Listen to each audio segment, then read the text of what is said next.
안녕하세요 여러분, 힙합니다. 문명 연맹의 시대 진영 캠페인 메카 프론티어 시즌, 저희 천조국 연맹은요, 모든 영웅의 별이 빨갛게 불타오르는 이른바 풀초월 부대가 질비한 대만의 1등 연맹을 상대하게 되었습니다. 하지만 결과는 천조국의 압도적인 승리. 과연 그 비결은 무엇이었을까요?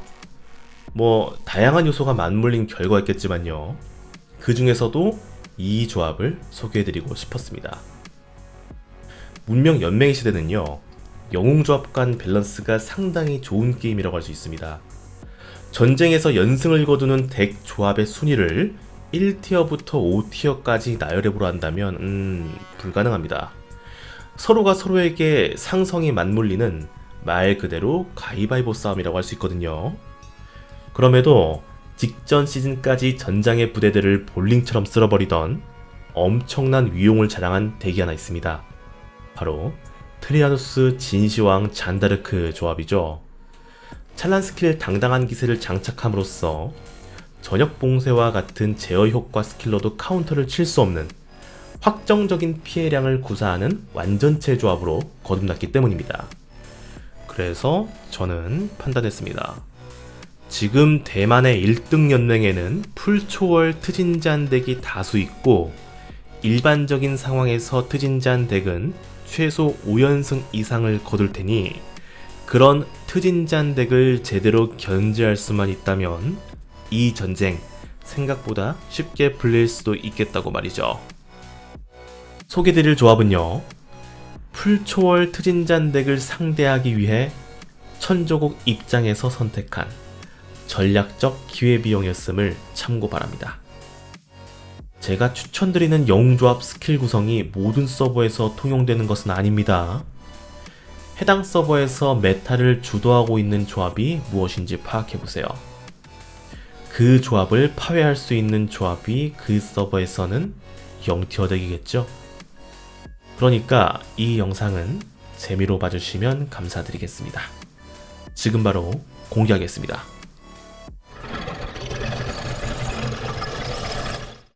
저희가 주목한 영웅은 이번 시즌 신규 정예 영웅인 탈레스입니다. 이런 전투 결과를 자주 얻을 수 있었는데요. 고유 스킬 효과를 보면요, 합리주의라고 하는 40%의 확률로 발동하는 액티브 스킬인데, 적군 부대 중에서 지능 능력치가 가장 낮은 영웅, 그리고 병력이 가장 적은 영웅에게 각각 지능 피해를 주고, 피해를 받은 대상의 액티브 스킬 발동 확률을 낮춥니다. 여기서 각각이라고 해서 무조건 2명의 영웅에게 피해를 주는 것이 아닙니다. 적군 부대 중 1명의 영웅이 피해 조건부에 모두 해당될 경우 해당 영웅에게 2회 피해를 가하는 것을 확인했습니다. 이 스킬은 현존하는 모든 스킬을 통틀어서요, 기회값에 따라 단일 대상에게 가장 높은 피해량을 줄 수 있는 스킬입니다. 또한 트리아노스 진시황 잔다르크 조합을 상대한다고 예를 들었을 때, 진시황과 잔다르크가 지능 능력치 기반의 영웅이기 때문에 스킬 피해 조건부 중에서 지능 능력치가 가장 낮은 영웅에 해당되는 영웅은 항상 트리아노스일 수밖에 없습니다. 그래서 진시황을 같이 조합함으로써 턴 시작 시 진시황이 주는 피해가 트리아노스에게 가해질 경우 진시황의 피해도 지능 피해이기 때문에 트리아노스는 지능 능력치도 가장 낮고 병력도 가장 적은 영웅에 해당되게 됩니다. 만약 탈레스 턴의 합리주의 스킬 발동에 성공한다면 탈레스가 트리아노스에게 집중 포화를 가하게 되면서 1턴 만에 저격이 되는 그런 조합이 완성되게 되는 것이죠. 스킬은 이렇게 줬습니다. 진시황과 탈레스의 출력을 극대화하기 위해 진시황에게 동어구천과 철벽 수비를 주었고, 탈레스에게는 즉발 지능 액티브 스킬 중 가장 높은 피해량의 문무견비와 역시 출력의 극대화를 위해 수많은 시련을 주었습니다. 문무견비는 대상이 주는 피해량을 감소시키기 때문에 운이 좋으면 다음 턴을 노려볼 수도 있고, 수많은 시련은 근성을 통해 적군의 제어 효과를 이겨내는 기대값이 있습니다. 잔다르크가 중요합니다. 탈레스의 칭호 효과에 따라 합리주의의 발동 확률이 50%로 올라가게 되지만 잔다르크의 고유 스킬 효과로 그 안정성을 더해줍니다. 수많은 용사가 이 조합의 킥이라고 할 수 있습니다. 진시황이 원거리, 탈레스가 보병, 잔다르크가 기병이기 때문에 조건에 충족하고 탈레스에게 우선권을 부여함으로써 상대적으로 민첩이 낮은 보병 유닛의 한계를 극복합니다. 나머지 스킬 한 자리는 침묵 면역과 액티브 스킬 발동 확률 증가에 장점이 있는 당당한 기세를 주어도 좋고, 전역 봉쇄를 줌으로써 당당한 기세를 사용하지 않는 트진잔 조합을 노려볼 수도 있겠고, 진시황의 포병 지휘 차량 유닛 효과도 살려볼 수 있겠습니다. 마찬가지로 무규칙 전쟁 역시 트리아누스가 아닌 진시황에게 발동되어도 충분하기 때문에 좋은 선택지가 될 수 있습니다. 영웅으로는요, 진시황 대신 같은 원거리 영웅인 태조 이성계가 들어가는 것도 괜찮습니다.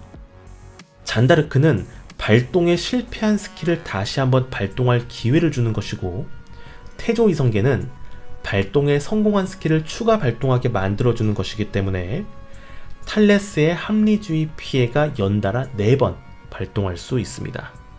다만 동어구천이 탈레스에게 발동되지 않는다거나 철벽 수비가 트리아누스에게 발동되지 않을 경우 진시황의 피해량을 기대해 볼 수가 없기 때문에, 태조 이성계 자체에서는 피해량이 없기 때문에 사실상 스킬의 의미가 사라지게 되면서 안정성이 다소 떨어질 수 있습니다.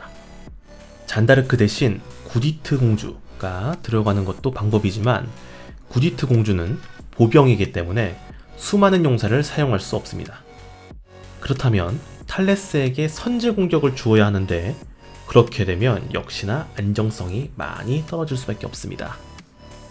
하지만 태조 이성계, 탈레스, 구디트 공주 조합으로 기대값은 많이 낮지만 남은 스킬들만으로 구성한다면 10번 중 1번만 맞아 떨어진다 할지라도 나름 의미가 있는 조합이지 않을까 조심스럽게 생각해봅니다. 여러분들은 분명 이런 생각을 하고 계실 겁니다. 다 좋아. 먹혀 들어가는 건 알겠어. 그런데 신화 영웅을 2명이나 투입할 정도로 가치 있는 덱이냐? 라는 것이죠. 말씀드렸듯이 이 덱은 저희 천조국 연맹에 한해서 풀초월 트진잔 덱을 견제하기 위해 고안한 맞춤형 저격 덱입니다. 만약 이 조합을 사용하지 않는다면 진시황과 잔다르크를 따로 분리해서 어떤 덱을 만들 수 있을까요? 트진잔 맞불 조합은 초월도에 따라 밀릴 수밖에 없고, 그렇다고 해서 관진잔, 검진잔, 검링잔, 윌링잔 등등도 해법은 아닐 것 같습니다. 저는 덱을 구성할 때 이런 우선순위를 고민합니다. 물론 진시황과 잔다르크를 활용한 가장 효율이 좋은 덱은 트진잔이 분명합니다. 하지만 적군의 연승을 저지하기 위해서라면 그 힘든 고정관념에서 벗어날 필요가 있습니다. 전투가 아닌 전쟁에서 승리하기 위해서 말이죠. 같은 맥락으로 페클마 조합의 카운터 덱이 트진잔, 검장마, 후쿨선, 링여오 너무 많이 나왔습니다. 그렇다면 고집할 필요가 없다. 페클마 너무나 매력적인 메커니즘의 조합이지만 과감하게 분리해서 각각의 덱으로서 활용할 수 있는 그 용기가 필요하다. 전장의 빈틈을 발견하면, 이를테면 콤보 덱의 귀환이 보인다면 그때 다시 기용해도 늦지 않다. 라는 말을 끝으로 이 영상을 마무리하도록 하겠습니다. 감사합니다.